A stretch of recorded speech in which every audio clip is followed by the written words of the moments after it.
صبر کسے کہتے ہیں؟ اس کے بارے میں کہنے والوں نے بہت کچھ کہا ہے۔ واویلا نہ کرنا، منہ پہ تماچے نہ مارنا، ناشکری کا کلمہ نہ کہنا،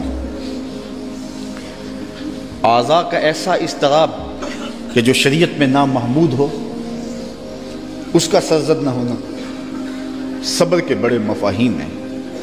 لیکن صبر کا مفہوم میں نے ایک یہ بھی پڑھا ہے کہ صابر وہ ہے جس کے معمول عبادت میں فرق نہ آئے۔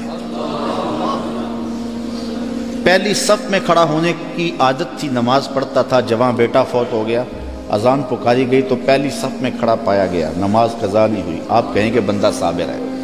گھر میں میت پڑی ہے، نماز قضا نہیں ہوئی، جس کے معمول عبادت قضا نہ ہوں وہ صابر کہلاتا ہے۔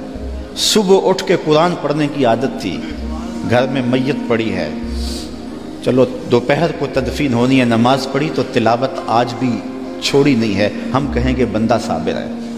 اگر صبر کی یہ تعریف ہے کہ معمول عبادت قضا نہ ہو تو صابر کہلاتا ہے، تو پھر اس تعریف کے آئینے میں امام حسین کو دیکھو، 71 لاشیں پڑی ہیں، اپنا بدن زخموں سے چور ہے۔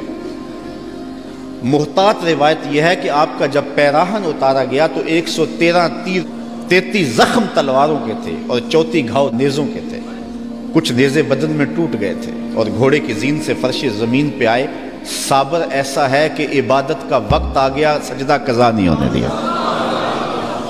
ایسا صابر ہے کہ سجدہ قضا نہیں ہونے دیا، آتے ہی پیشانی سجدے میں رکھی، اللہم رضن بقضائک وصبرن علی بلائک تسلیما لامرک۔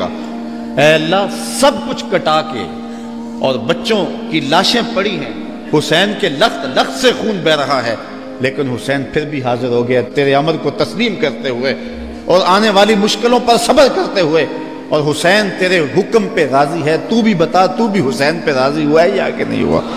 آواز آ رہی ہے، اس نواسے پر محمد مصطفیٰ کو ناز ہے، اس پیاسے پر علی شیر خدا کو ناز ہے، اوروں نے بھی سجدے کیے پر اس کا عجب انداز ہے، اس نے وہ سجدہ کیا جس پر خدا کو ناز ہے۔ عابد ایسا کہ معمول عبادت قضا نہیں ہوا، سجدہ قضا نہیں ہوا۔ اب آپ جانتے ہیں کہ امام حسین کا سر جو تھا سجدے میں جھکا ہوا تھا کہ دست قاتل نے سر انور کاٹ لیا، اور پھر سر انور کو کاٹ کے نیزے کی نوک پہ چڑھا دیا۔ یزیدیوں نے اس لیے کیا کہ اپنے لشکر کو تسلی دیں کہ ہم کامیاب اور کامران ہوئے ہیں، دیکھو سر حسین کٹ کے نیزے کی نوک پہ چڑھ گیا۔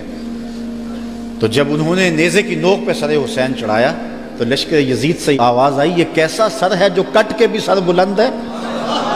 اس کی سر بلندی اب بھی نہیں گئی، اب بھی یہ اونچا ہے۔ اور جب سر انور نیزے کی نوک پہ چڑھایا گیا تو اس انداز سے چڑھایا گیا کہ کٹی ہوئی گردن کا رخ آسمان کی طرف اور سر انور کا رخ زمین کی طرف۔ تو کسی شاعر نے تخیل باندھا، بآں کے سر نیزے پہ اور سوئے زمین ہے روح، یعنی سجدہ ثانی کی ہے آرزو۔ رکعت میں 2 سجدے ہوتے ہیں، ابھی ایک ہوا تھا کہ سر کاٹ لیا گیا، حسین کی پیشانی میں دوسرے سجدے کی آرزو مچل رہی۔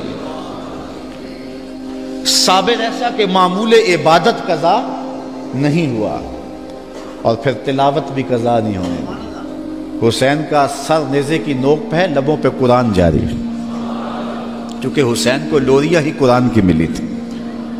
تو حسین ابن علی رضی اللہ تعالی عنہ سے صبر سیکھا جاتا ہے، استقامت سیکھی جا سکتی ہے، اور اپنی زندگی میں اس کا چراغاں کیا جا سکتا ہے۔